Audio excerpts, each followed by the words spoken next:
De Limburgse versnellingstafels werken volgens een beproefd concept van open innovatie.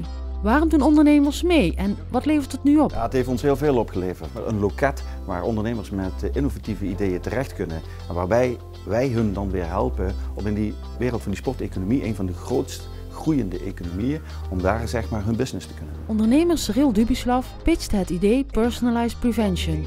Wat bracht deelname hem nu echt? Wij als ondernemer hebben natuurlijk van allerhande ideeën, maar lopen toch vaak tegen het probleem aan dat je vanuit dat idee in één straatje denkt. Een soort van tunnelvisie ontwikkelt.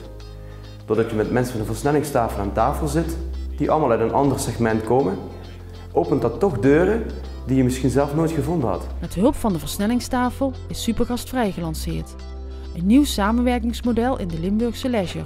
Hoe gaat het nu? Door de versnellingstafel hebben we eigenlijk het proces van ontwikkelen van de coöperatie Supergastvrij kunnen terugdraaien van 2 jaar misschien wel naar maximaal 6 maanden. En nu een jaar na de versnellingstafel hebben we een compleet functionerend bedrijf. Deze ondernemers boekten dus mooie resultaten.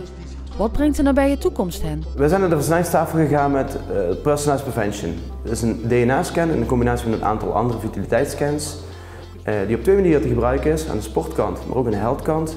En het doel is om aan de sport of aan de healthkant het maximale uit jezelf te halen. En naar verwachting kunnen wij binnen een half jaar dit product op de markt brengen. Supergastvrij gaat nu de tweede fase in. Dat betekent ook dat er nu hele andere producten dadelijk aangeboden gaan worden. Kleinere shops van winkels, maar bijvoorbeeld ook parkeergarages en mantelzorg of normale zorg. Het heeft ons zelfs zo ver geholpen dat we 2 weken terug in aanmerking zijn gekomen voor het Sport Innovator Center in Nederland. Dus zo snel kan het gaan. En ik kan alleen maar de ondernemers aanbevelen om hier aan mee te doen, die kans te pakken.